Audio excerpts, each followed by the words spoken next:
Thank you, I did no problem. Actually, can y'all hear me? Cool. All right. Black people. This room full of brilliant, beautiful Black intellectuals, spiritualists, and people that are just here to celebrate a moment that is super critical for our city, as we invite artists into our city, our home, and do that good old Southern hospitality thing. My name is Nick Stevenson. I first want to acknowledge the holy sacred ground we stand on, known as SANMAN Studios, the block that all of us have found refuge in.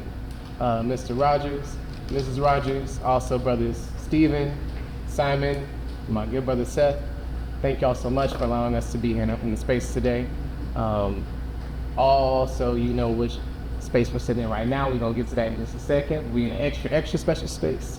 I'm gonna take a moment to introduce our moderator for our conversation today, and I'm gonna be out of y'all's hair. We have the privilege of being joined by Taylor Jackson. Woo! Yeah, let's get a just on the name. Taylor Jackson is the first woman and Black woman CEO of the Houston Arts Alliance.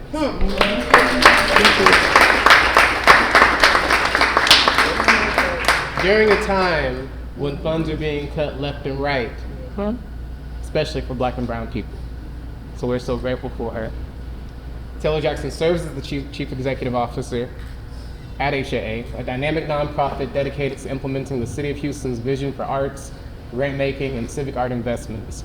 In her role, Taylor oversees the organization's core operations, which are conducted through contracts with the City of Houston and monitored by the Mayor's Office of Cultural Affairs. Under her leadership, HAA distributes millions annually to support local artists, arts organizations, and community groups. In addition to the grant and civic art programs, Taylor guides HAA's execution of privately funded projects and programs that address critical needs within the arts community. These initiatives include disaster preparation and research on the state of the arts in Houston. Through her strategic vision and commitment, Taylor Jackson ensures that HAA remains a vital force in sustaining and enhancing Houston's cultural landscape. Previously, Taylor served as HAA's Director of Grants, overseeing the implementation of the city-funded grant programs for arts organizations and creative individuals.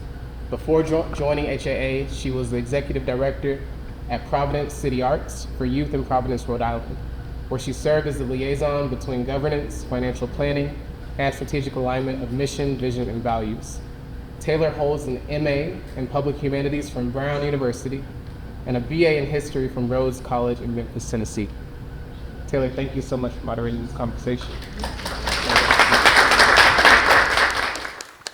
Thank y'all so much. Can y'all hear me a little bit? Okay, I'm gonna just start off here by saying full transparency, your girl is going through it. Allergies, pollen trying to take me out, but we gonna push through today. I'm really excited to be here. I'm honored, I'm humbled that I was asked to moderate this conversation amongst these three beautiful, spectacular, talented humans up here. Satchel, we'll get into your exhibition, but before, I wanna sort of lay the groundwork for the conversation by reading the exhibition text, if that's okay. Where we find ourselves is a multidisciplinary investigation into memory, place, and Black perception across generations that centers the historic neighborhood of Freedmen's Town in Houston. Through photography, film, architectural modeling, and installation, artist Satchel Lee brings a forensic intimacy to the project, placing the South, and specifically Freedmen's Town, under a microscope. Lee reveals the physical remnants of a once self-sustaining Black community founded by formerly enslaved people, and the enduring brilliance embedded in its spatial and spiritual architecture. The exhibition navigates the tension between monument and ruin, between presence and erasure. By constructing and photographing miniature models of historically significant Freedmen Town structures and subsequently printing the images at large scale, Lee shifts perception, shrinking the past to examine it closely, then magnifying it to command reverence. These gestures are not simply aesthetic. They serve as acts of reclamation, recentering Black stories in spaces that urban renewal and gentrification have long obscured. The models operate as vessels for multi-generational memory, each one a stand-in for questions about ownership, belonging, and cultural survival. Through lyrical documentary films, longtime Freedmen Towns residents, including Sharonda Johnson, who I think is in the building, shout out Sharonda, Bobby Johnson, Pastor Samuel Smith, and Dr. Sally Wickers share lived experiences of the neighborhood.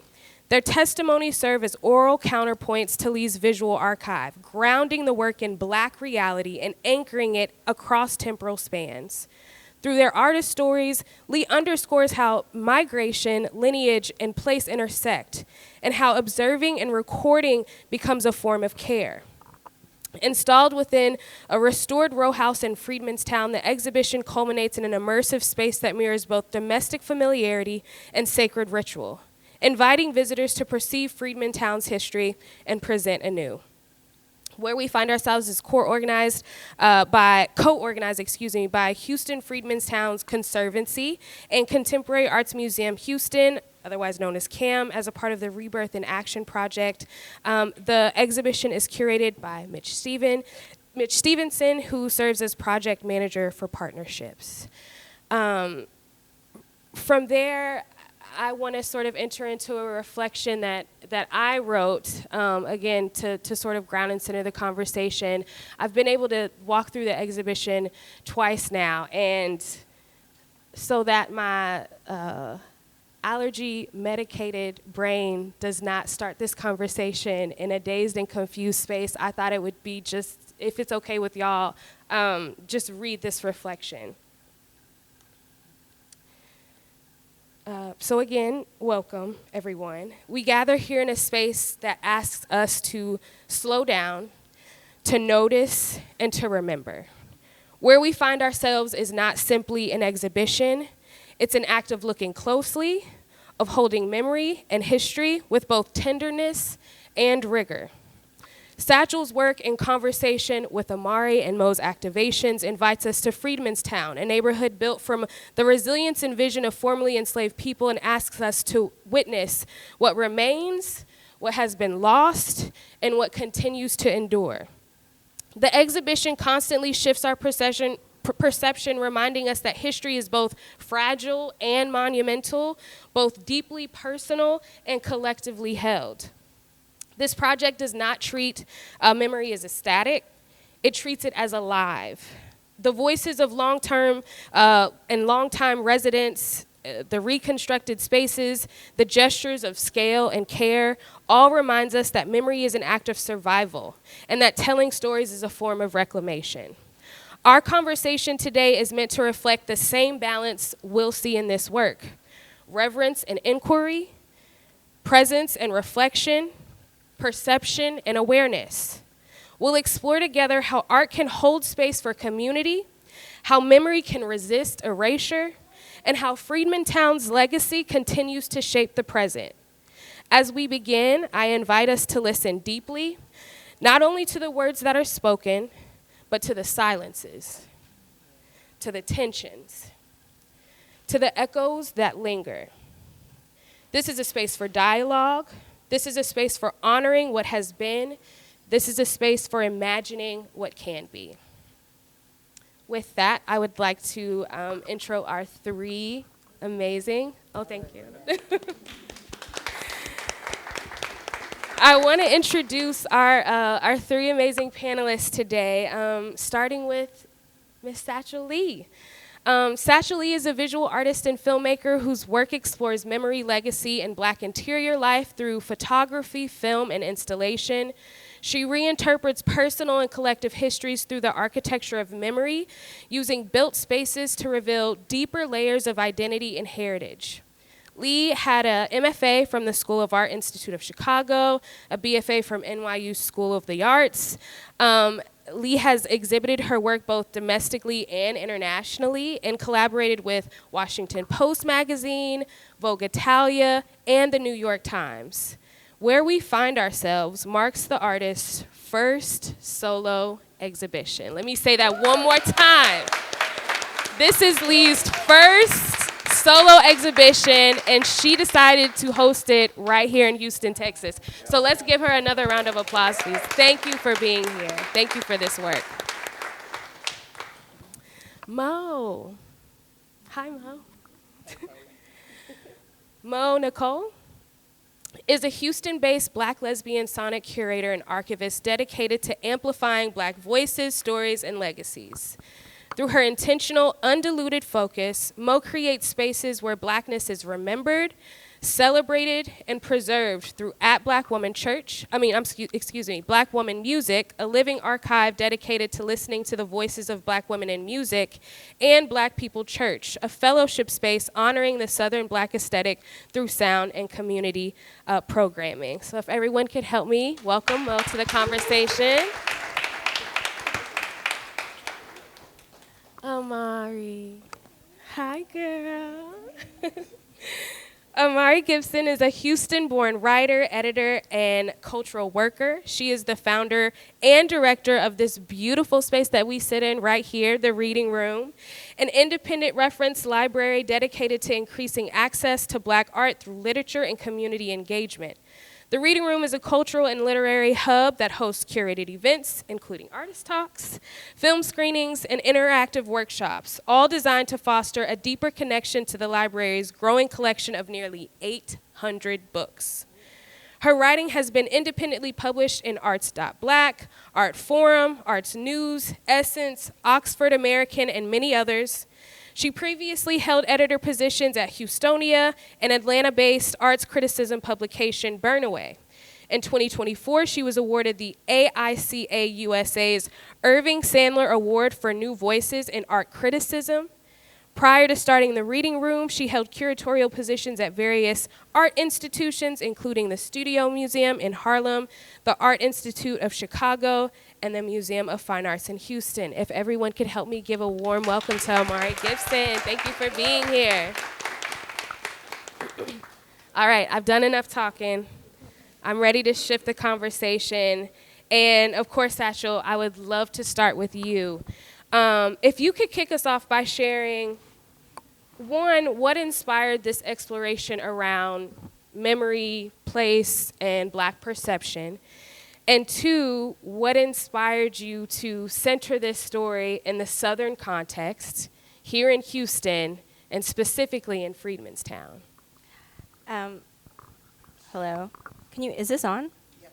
It is, right? Check, check, check. Okay, yeah, I'm gonna just switch with you. Thank you.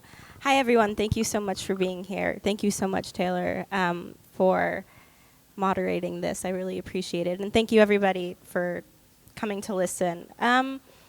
I think, for me, the first question that I want to answer, I think, to kind of set this in a Southern atmosphere, when I've been talking about the show, I've been saying a lot, that I'm from New York. I'm very much a New Yorker. Yes, New York in the house. But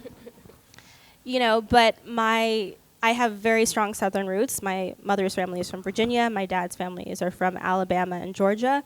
But there was the Great Migration and everybody left. And so I have family in the South, but I don't go home to the South in the summer, right? Like, that tradition was lost. And so I think for me, I was really kind of looking for that touchstone to come back and really kind of get in touch with my Southern roots. I think as African Americans, like, this is it, right? So even though my family is not from Texas, when I first heard about Freedmen's Town, that felt like a place for me to go back to. No, it's all good. It felt like a place for me to go back to. It felt like this place where I could have my own pilgrimage. And so as I started to learn more about the history, even though this wasn't my story, it really felt like it was my story. And that I could and I think we were talking about this yesterday too, right? But it's been interesting to have this kind of like call, to be here. Like, I really do feel like that's what happened, because like I said, I'm up there, and it just kind of happened that this came about. And so I've spent a bit of time in Houston getting to know the city, getting to know Freedmanstown, and it all felt really natural and like it was supposed to happen. Yeah. That's beautiful. Thank you, because I think with you choosing to center Houston, to center Freedmantown, it continues to bring awareness to a story that the community deserves to have these memories, these stories uplifted, not only from a place of this being a significant monument, but of the ongoing battlefield that continues to exist there. So thank you. 100%. And I'll just say too, right, like, Freedmanstown is a very special place because there's so many different communities in the United States, African American communities that have come up and were prosperous and then just completely decimated. And we can read about them in books, and maybe if you walk, you'll see a plaque, maybe, but there really isn't, we don't honor these places. Freedmanstown is still here, right? Mm-hmm. It's still here. This is a place where people still live. There are, so, even as I've talked to people, even people in Houston didn't even realize that they had this gem in their city. So it's just really been an honor for me to be able to really kind of like get connected with the community and be able to shine a light on this really amazing place. Yeah.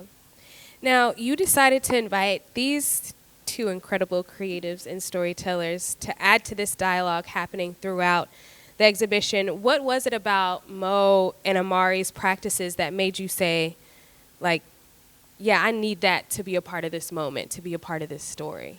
Number one, they're both brilliant. So that was like, yeah, definitely, like and the other part of it too is like, as much as I've felt very welcome here in Houston, like I'm an outsider, right? And like, I really needed you guys to ground this. Like, this is, your home. Like, I'm happy to do what I can, but it just really felt to me like I really needed your voices, the community, you have your roots here. It really felt important. And that's even outside of your personal practices, right? But and then I ramble, sorry, but and then thinking about the work that you do, like with the music, when we sat down and talked about how we could incorporate that into the space, thinking about making a work that felt really well-rounded, right? Like, if you go see the show, if you haven't seen it, go see it. But there's one of the houses has kind of been transformed into a spiritual, sacred kind of pilgrimage place. And when I was thinking about that, I was like, there's a sound here, right? And what does that sound like? How do we make that work so that it reflects the community, that it feels authentic? We were talking about your field recordings and looking through archives, sonic archives. And when we were thinking about the works, because there's also a reading room, right? As we have this home collecting these books that are not just, literature, not just memoirs, but books about architecture, books about Black art, to really center the space in a way that makes it feel grounded and also kind of touches all senses. Like, I really wanted it to be a space where you could go in and really feel the energy shift. And I think I'm really excited for that to happen, because I think it's just the best thing for me when you walk into a room and you can tell that the air is different. And I just knew that the both of you were really going to help me shift that air.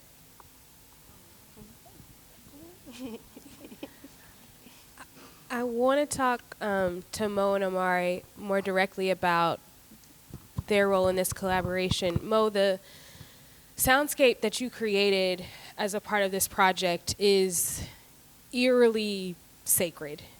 Can you talk about your inspiration behind, your work as a part of this collaboration? Yeah, so I think this, first of all, it's an honor to be here sitting with all three of y'all. Like, I'm kind of fangirling a little bit. I'm trying to play it cool, but yeah, just grateful for that. But I think even being invited into this conversation and to this body of work, can y'all hear me okay? Okay, because the sound person in me is like, can y'all hear me? Okay. But I have learned that preservation is not just about storage. Like, it's not just about finding a thing and like putting it in a box or behind a glass wall and like being speculative, like spectating. And so every time I've gone into Freedmanstown, it feels like I'm coming in somebody's house. Like, I have to say like, hey y'all, how y'all doing? Like, just like the ancestral energy is so alive. In the way that it just kind of sticks in my pores even after the fact. I think as I approach this project and also just upcoming activations, for me it's how can I listen deeper? It's not so much what am I able to bring to this project, but like what am I listening for? Like, there's not an intense need to like reinvent the wheel, because the spirits, the ancestors, the prayers, the blood, the joy, the grief, all of that is already like vibrating very high in Freedmanstown itself. So it's like, okay, how can I be still and listen for ways to approach preservation in a more caretaking way? I think Satchel, just from what I saw yesterday, and I need to go back and really sit with the work, but so far just being in conversation with her and Amarie, Satchel has, I feel like I walk away with the question, how to see and remember something differently.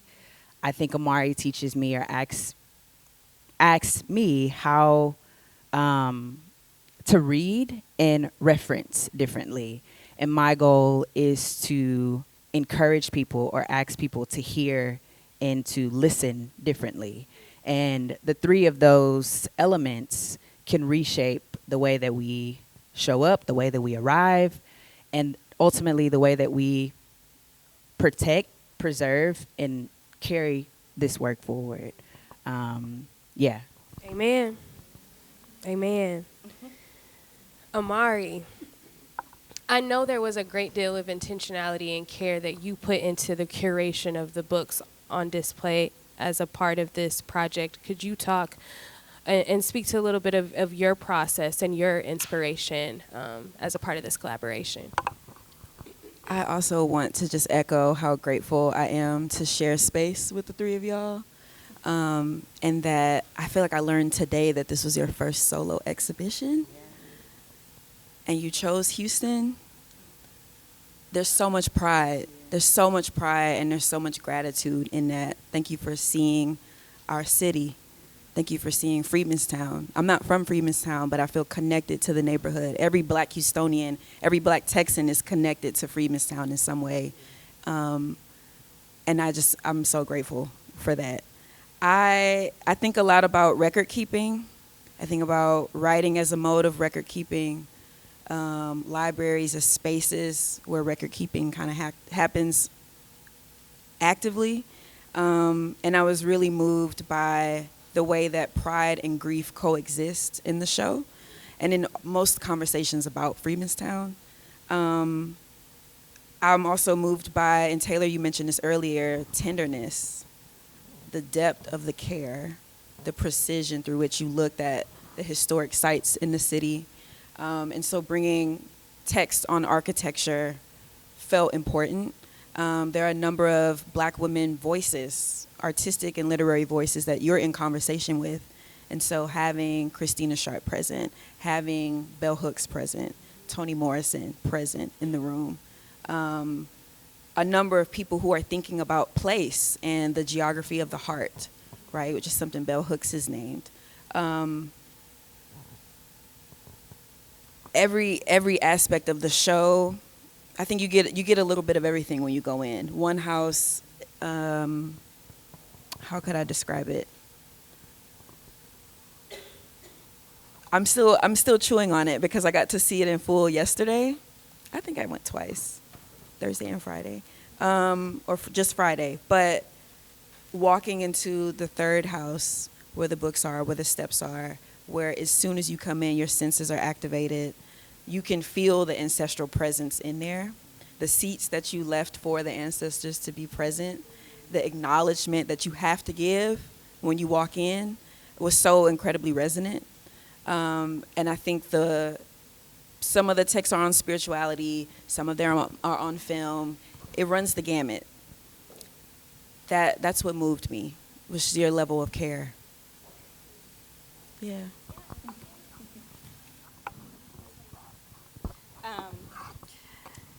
Thank you so much. I mean, I said this yesterday. I'm just repeating myself this entire time, but it's like I felt so like welcomed and really, really, like I was saying to you earlier, I'm like, ugh, I don't want to go home. Like, this is so nice.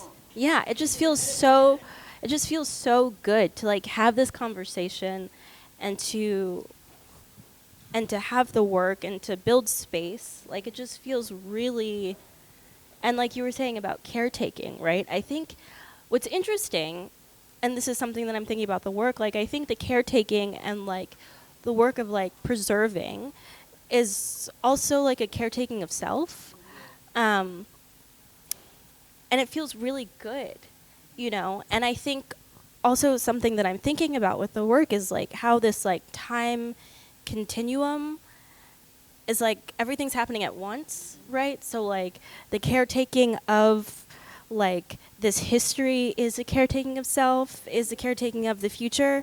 Like it's all the same. And so it just feels really wonderful. And like you were saying, right, this pride and grief, you know, next to each other is also happening at the same time. But that's just life, you know what I mean? Yeah. So, yeah, exactly. Yeah. Yeah. Word to Frankie Bear. Staying in this pocket, right, and thinking about specifically about preservation, I want us to reflect on what's required of us collectively and individually when the responsibility of preservation is not just abstract but urgent and immediate. You know, Freedmen's Town is not simply a story of the past. It's the largest post-Civil War settlement of its kind in the world. It's home to 8 UNESCO designated sites, and yet there are still many fights that continue. Many of the battles reflective of, you know, what the community was facing 50 years ago. And so, you know, your works are very powerful interventions, whether through visual art, sound, oral history, written history, community practice. How can these stories and creative gestures translate into structural shifts in policy, resources, or community engagement?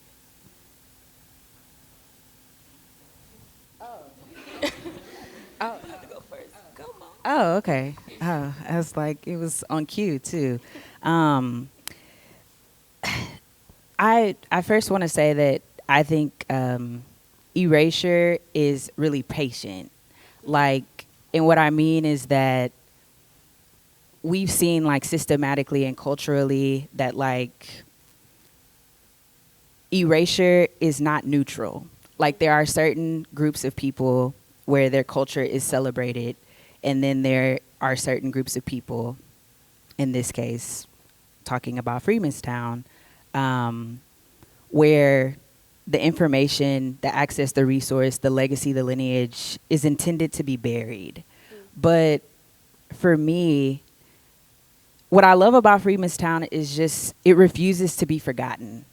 Like, when you go into the space, it's like, here's why you need to remember us, and this is how. Like, it's a living and breathing archive. It's a living and breathing space. Like, it's living grounds.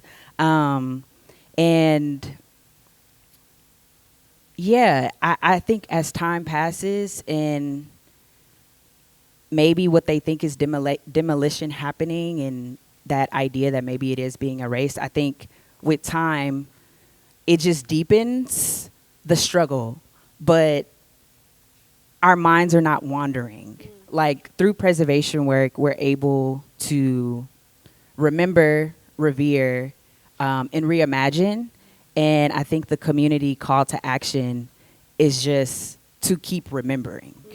Like, how can we take something that is static and make it an actant? And I think situations just like this, having bodies of work coming together, talking about it, witnessing, putting names to the images, to the sounds, to the subtext, like talking it out, helps us to inform our futures, because the past is not behind us. The past is alive in us, and it's instructing us how to move forward in the present, how to move from the present into the future, if that makes sense. Yeah. I think the very, very first step is an individual scale. I get frustrated by the fact that it takes people that are not from our city to come and put a lens on our city. Love you down, Satchel, you did your thing. But it's important for us to also care. Somebody shouldn't have to come and tell you to care. You have to care because it is yours. You know what I mean? And if you don't care, it'll be easy for it to get erased, to be X'd out of the budget. If you're not advocating for it on a day-to-day basis, you know what I mean? Or remembering, doing that active preservation work from an individual level, then it just falls into the ether. It leaves. It becomes too nebulous. It becomes an abstraction. You know what I mean? Freedmanstown is not an abstraction. It's a real place. Thank you for naming that. Thank you for seeing that. I don't think it should take other people to tell us to care about our own stuff. We have to. Otherwise, we won't have anything. It will be too late by the time we do. It's gone. That's what I want to add.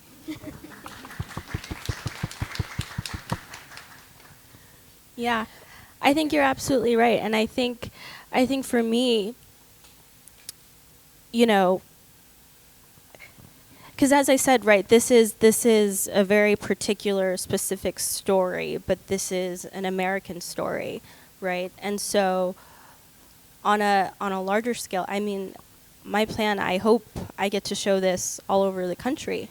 Yeah, I really want to show it all over, because again, and in the way that I even came in, right, like it's a specific, but it's personal. And I think to your point, right, when you kind of get in on that level, you are encouraged maybe to approach the situation with a certain level of, I don't know, I mean, urgency, I think, right? Mo, as you said, right, like, you know, erasure is patient, right? So you kind of have to be urgent and have a sense of like, oh, this is a thing that, like, you know, if we don't do anything, we're not going to have it. So yeah, I mean, I can't speak to anything about policies, but I think by just showing the work, you know, and just really giving people a chance and saying like, hey, just, this is a place, these are people, and there's something, just having that knowledge of it.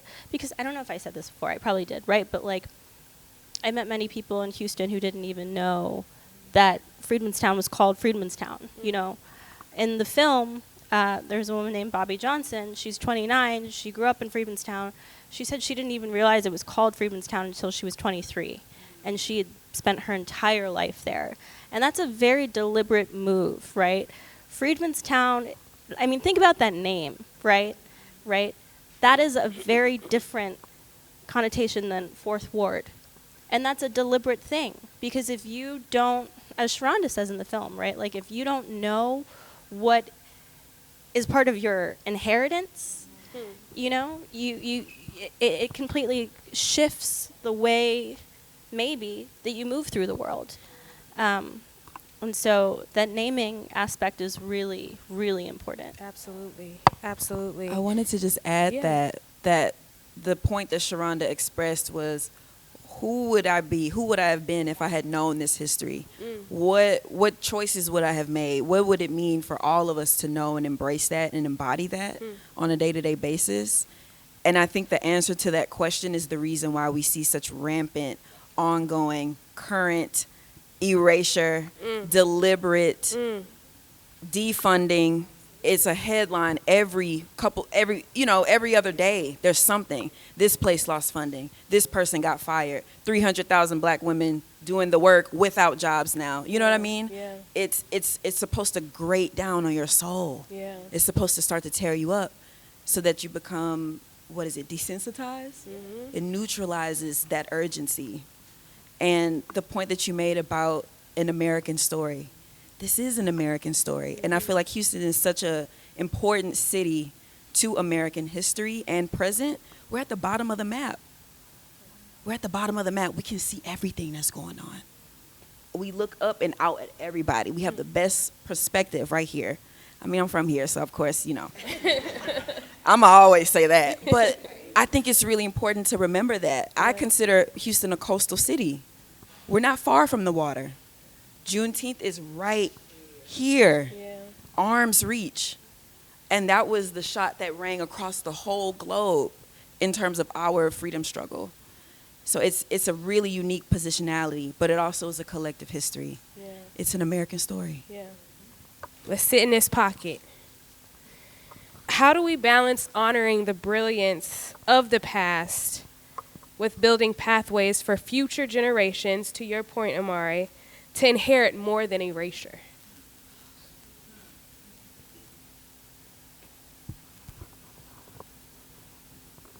I'm sorry. I'm not, but... The phrase inherit erasure is like, it just upset me physically, because that unfortunately is where we're headed. If we lose the capacity to think for ourselves, right? We're not going to be able to remember. We won't be able to remember. We're not using it. It's not clicking up here. We're losing it. Yeah. I don't know how. I just wanted to name that really unsettled me. Inherit and erasure. Mo? Yes. Okay. So, I just think we can't live in silence. I think we just have to keep circulating the conversations. And also not allowing preservation to just survive on sentiment alone. Like, just to say that we are preserving. Like, what we do next? How do we lay claim to it? And going back to the word inheritance, because that stuck out to me, when you inherit something, you then have the responsibility to take care of it. And in theory and in practice, caregiving is not glamorous. It's messy. It's repetitive, and it often happens in a very unseen way. And it requires longevity. You can't really have a lot of burnout. And then you have the responsibility to feed it, to defend it, to water it, to just continuing to take care. And I think I actually asked myself this question in my own work, because when I started just archival preservation work, I thought just talking about the thing was enough. Like showing a video, making a reel, saying I know this thing, but not really knowing how to take the tool and use it in a way that is withstanding. And that's why I just continue to go back to listening, and not listening in a polite way, but listening in a way that unsettles you, to where it changes how you walk, it changes how you talk, it changes how you show up, because you're so unsettled by what you've just received, on a molecular level. And I think naturally that type of impact, it's hard to not carry it forward. So yeah. Yeah. I mean, I also want to say, the act of the erasure, is not ours to inherit. Do you know what I mean? That's not mine. that's somebody else's stuff. That really has nothing to do with me, honestly. You know what I mean? Like, there's so many other things that I can inherit. Like, that is deliberate and aggressive, but that's not mine. And so I think the thing is to, as Mo was saying, like, dive in and listen deeply to the things that are ours, and really use those to, like, propel us forward. Because I just love Black people. and like, I don't know, I think we're the best, and I feel like there's just so much. I feel so, like, even being in this space, you know what I mean? Just, like, look at all of the, like, beautiful books, you know what I mean? Like, what a blessing, you know what I mean? Like, I really feel walking into a space like this, like, looking at all of these things, like, listening to, like, you know, sound archives, like, what a real blessing. All of this history, like, it is so incredible and really so empowering in a way that, like, okay, I love Beyonce, you know, but I just, like, and I could talk about her forever, but, like, I don't know. Anyway, we don't have to do that. But sometimes I just listen to this music that a lot of people may not like or whatever, but I'm just like, this is this is like a spell. This is like a blessing. That's like, get out there and, like, do what you're, like, do you know how many people have come before you to put you right here? And look what you're doing. And get out there and do it. Like, I'm like, whoa, like, that's incredible. So I don't know. Anyway, long tangent. The erasure is not mine. I'm not even looking at that. So maybe leaning into the do it part, right? Like, if there was one urgent action that you would like this audience to carry forward with them from today's conversation, whether that's artists, advocates, citizens, what would that be? Start documenting things. Start cataloging the things that are in your home that are special to you, that have sentimental value. Utilize the public resources that are there that allow you to research your family history, pinpoint, make those maps yourself. Scan the things that you have, right? We're in an ecological crisis. We're in a financial crisis. We're in a political crisis. And people are working overtime and have been working overtime since we got here to keep us from the history that would make us proud. And still we find a way to still be proud, which is wonderful, and it's a testament to who we are. But I think if folks are, I'm moved by the fact that people are working overtime to erase something. That means it must be important to hold on to. You want to keep it from me that bad. It makes you that upset. You feel that threatened. Oh, I'm moved. I'm energized. I'm committed. I'm devoted. I'm devoted to the work. Everybody deserves that reminder. You know what I mean? We deserve to live in that power because we'll never be free if we're not.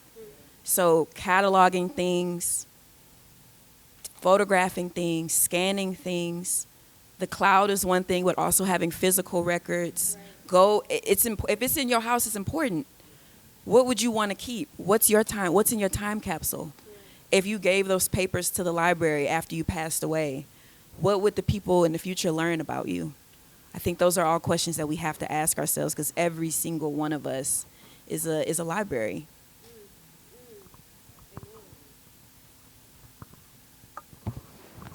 Anyone else? Urgent call? Man, Amarie, you really, like, summed it up. I mean, we talked about this last night at dinner. We was going hard talking about it like we were. Anyway, yes.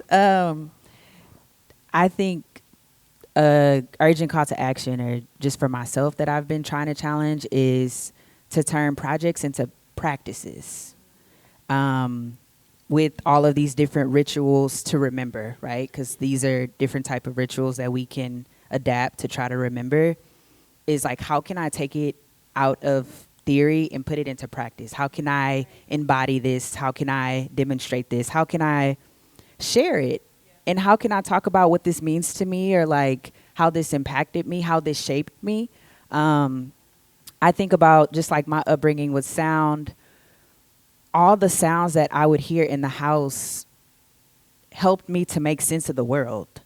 Arguing, you know, my daddy used to have his little saying. He'd be like, "What's all that crying and belly aching? You know, you nagging in the house." Like, I can hear my grandmother like cutting up okra. I can hear my grandpa's radio. You know, he's seasoning his meat and putting it in a Ziploc bag because he gonna let it sit overnight. You know, so it can really marinate. Just like all of those sounds and even the silences, it matters. And I think sometimes we do get so caught up in the rapture, or just like caught up in like just not listening. Because if we just sit still and be still and listen, it's already ours. Like, it literally is our inheritance. Us coming together and fellowshipping like this is a part of our inheritance. And we're putting it into practice. So we're already doing the thing that we're talking about. What could we be doing? So just want to affirm that. And also I just want to say, Amarie, this reading room is amazing because you've created access. Like, you have access, and it's so difficult. You have to go through loops and bounds, create like fake accounts with like emails to get free subscription, you know, to try to find information. Like, information is just so hard to find. So be able to take artifacts and not just view them, but to hold them, to smell them, and to create a dialogue that I feel like only we understand. It's like when you see another black person in the room and it's like the head nod, you know, like we see each other. And so, yeah, putting that project into practice. Yeah, I think both of you spoke beautifully about it. I think I just echo both of that. I mean, Amarie, what you said about just documenting everything, I think that's a really interesting thing that I don't know that I've necessarily thought about. I think we're in a weird space in this like digital age where there is a lot of documentation, but it's so performative. And so maybe that has kind of thrown me off of like documenting, because I'm like, I don't want to like, you know, dance for the camera. But and then thinking about the silences, like so many, just like documenting like the internal, like the small things, right? That maybe, and even, you know, you document things that don't make much sense now, but who knows, right? You know, maybe they'll be the missing piece. So I think that really kind of stuck with me. But I think to your point, right, like everybody being a library, like we all have so much to offer, and maybe sometimes in this particular digital space, it could feel like there's so much information and noise out there. So I think the practice of like an internal kind of just collecting, right? Because as you said, you know, they're actively trying to take things away from us. So just kind of building your own library and holding them in reverence, because it's important. So thank you for that. Yeah, I love that idea of looking at yourself as a living, breathing library, as a living, breathing archive. Do we have time for a couple of audience questions? Amazing. I'm going to kick it over to y'all. Yeah, we got any? Yeah. Thank you. How y'all doing? So my name is John Nichols. I have the privilege and joy of chairing Juneteenth Houston. And so work with Sharon and Freedmanstown and 7 historic black neighborhoods in Houston that came together to form Juneteenth Houston. And so as you were talking about the work that you've done coming into Houston to study and prepare and research and all of those things, I wonder how much of your research intersected with Juneteenth traditions and legacies and things like that. I think when I think about Juneteenth, that to me kind of feels like the start, you know, as people left Galveston and came up and settled in Freedmanstown. But I think I was thinking more about the neighborhood than Juneteenth specifically. but thinking about next year, I'm like, oh, I wonder ways, in which like this can be activated. Or I know, like, just being around the community, I've heard a lot about all the Juneteenth festivities that happen in the neighborhood in Houston, at large. So that's something I've thought about for the future, but in my research, that really was like the jumping off point, but I didn't get too deep into the history, or of the traditions and celebrations and things like that.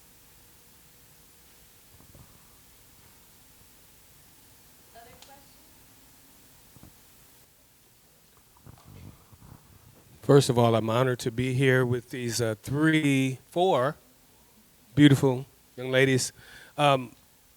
So, Miss Lee, you're a consummate New Yorker, and I know that Harlem is a highly studied, highly regarded, it's hallowed ground when it comes to the Black Renaissance, right? Did the diversity of Houston attract you? Was it primarily the Freedmanstown project, or did the diversity of Houston attract you to creating your work and doing it here? I think it really was this particular neighborhood that became like my entryway into Houston. But having spent some time in the city,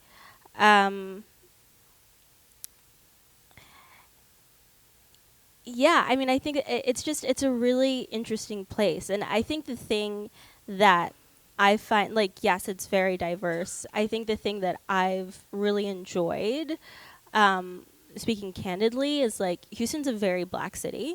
New York is not necessarily a very Black city. I mean, there are a lot of Black people there, but it's not a Black city. You know what I mean? There's a different energy in the way that the city moves. And that has been really wonderful. So I appreciate the diversity. It's been great. I've had great different types of food all over the place. But yeah, I think that's Freedmanstown, and the Blackness of Houston has really been what has kind of been the biggest treat for me.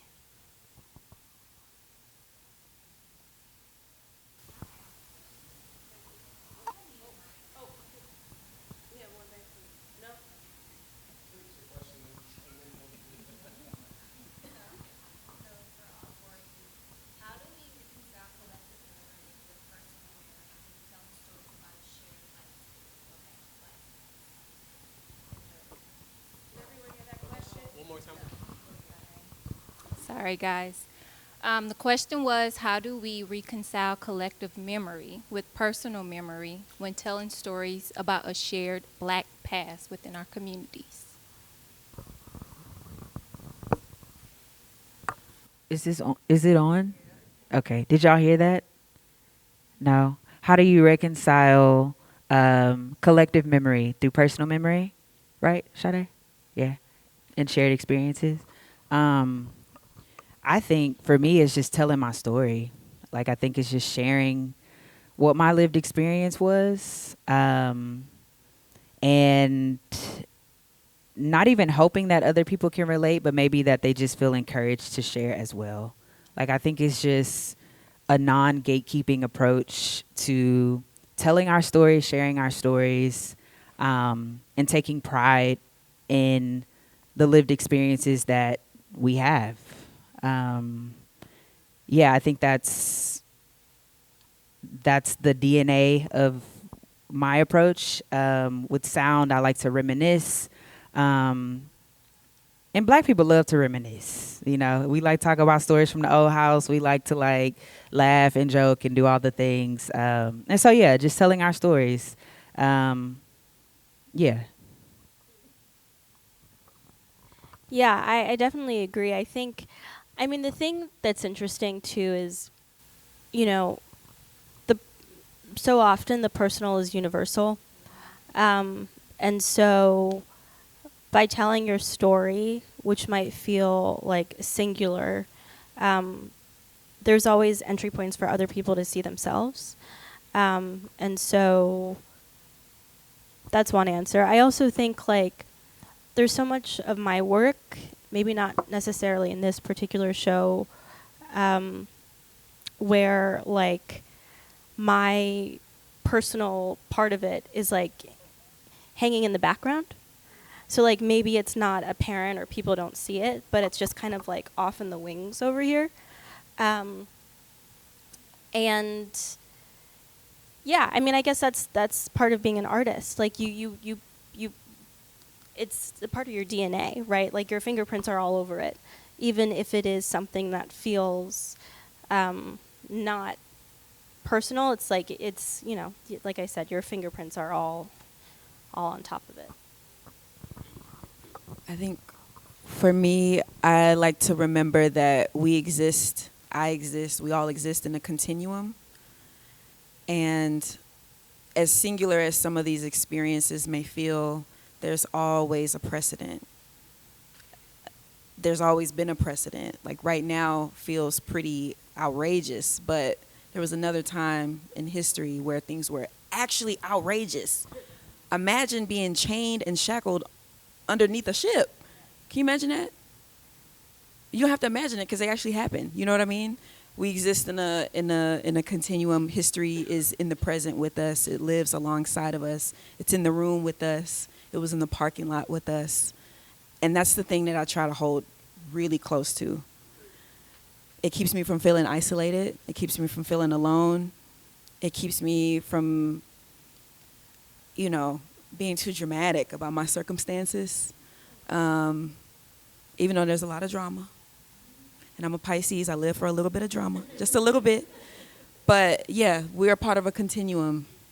And that reminder is how I hold the balance between collective and personal.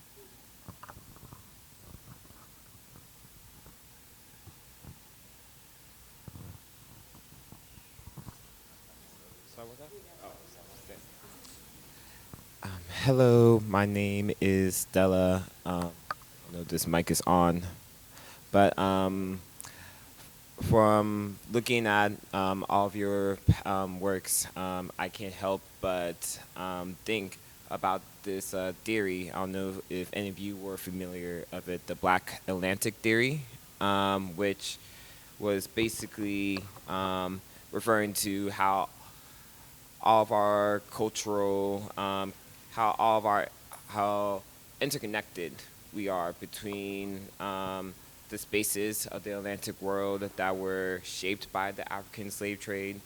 And I don't know, and I just wanted to ask if any of you were familiar with that particular theory and if it has like resonated in any of, you know, your past practices as well.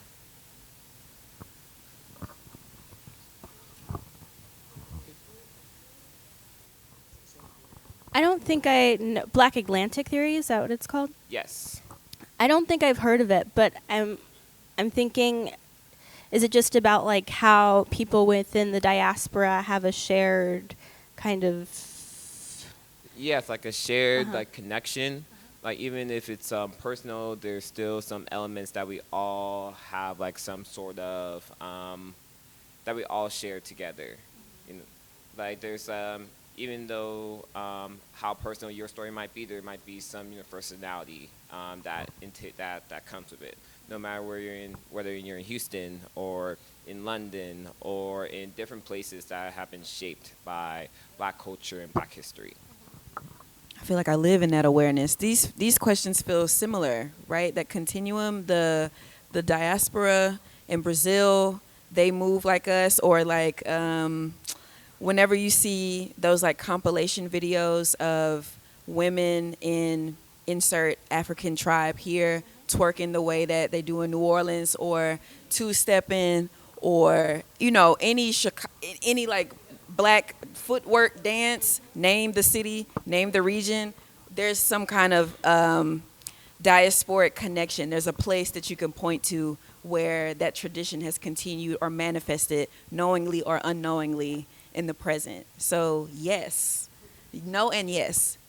Yes and no. Yes. Yes.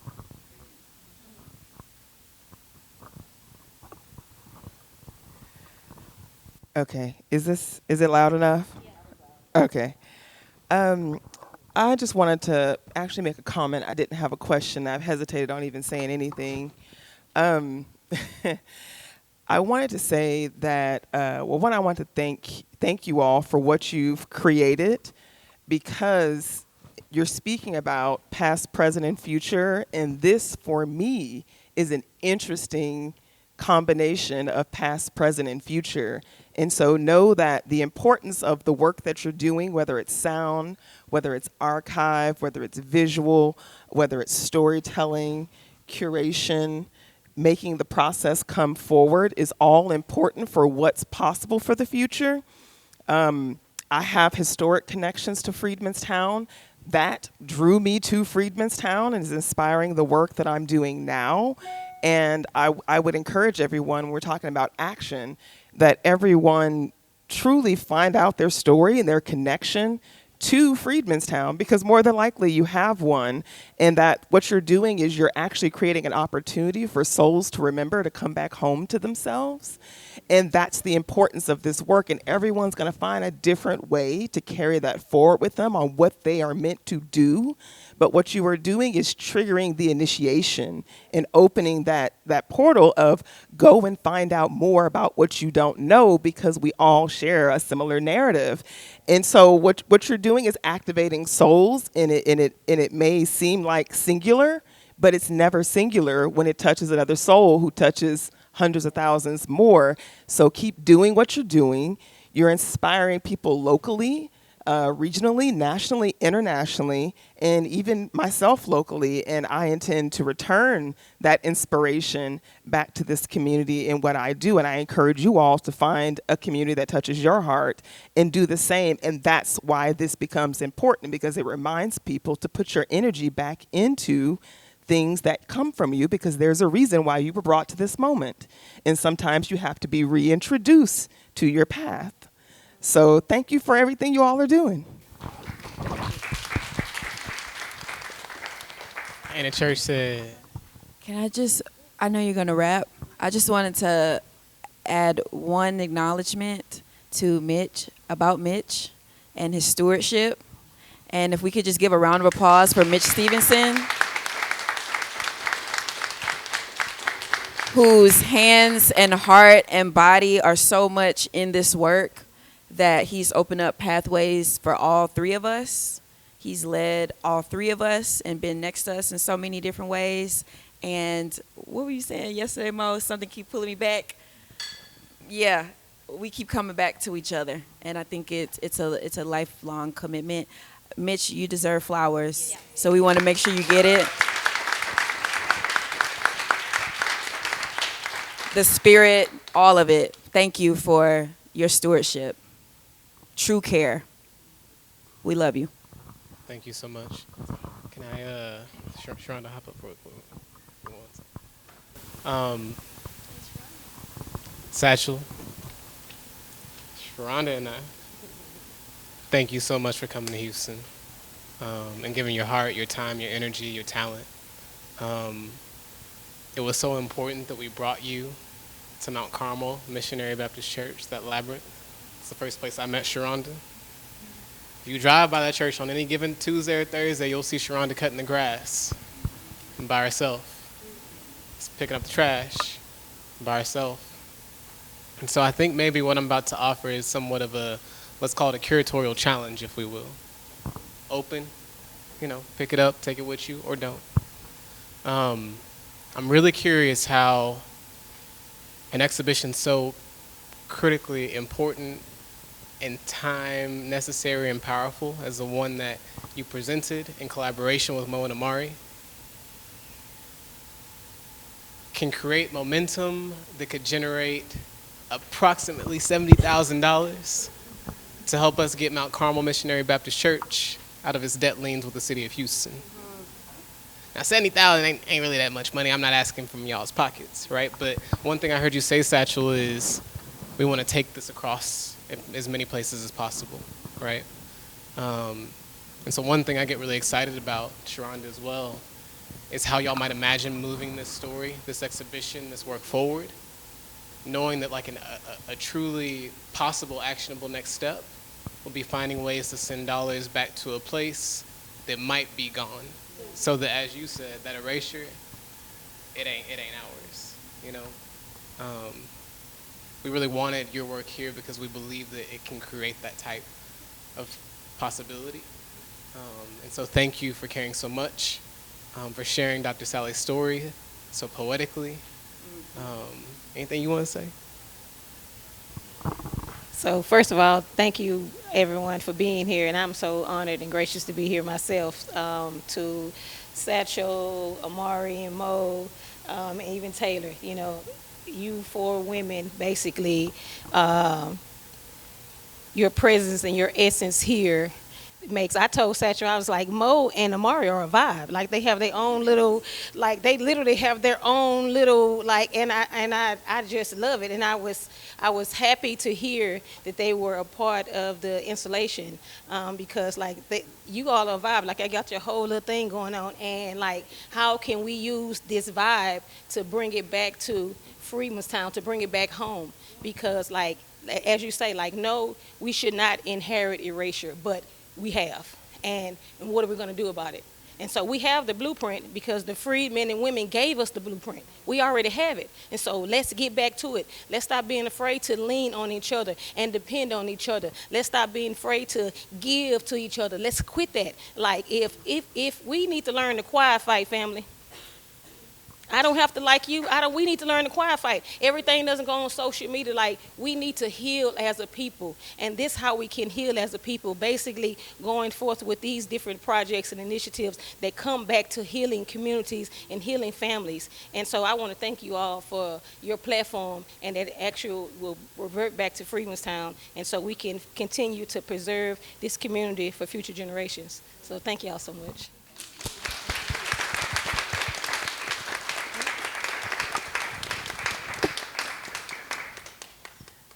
Let's give it up one more time for our amazing panelists and artists.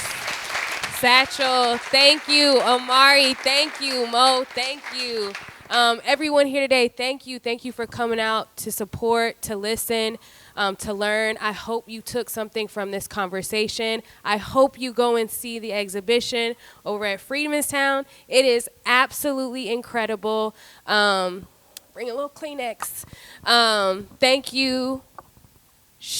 Does anybody want to share exactly where they can find the exhibition? Sharon? Hey, you guys. You can find the exhibition at the Freedmen's Town Visitor Center. It's located at 1204 Victor Street. And we are open Tuesday through Saturday, Tuesday, Wednesday, 10 to 5. Wait, let me go backwards here. Tuesday, Wednesday, Friday, 10 to 5, and on Thursday, 10 to 6, and then on Saturdays, we are open from 9 to 1 p.m. So anytime, just come by and see us. You heard her. Go by and see it. Thank y'all so much. Enjoy the rest of your afternoon. Yay. Thank you.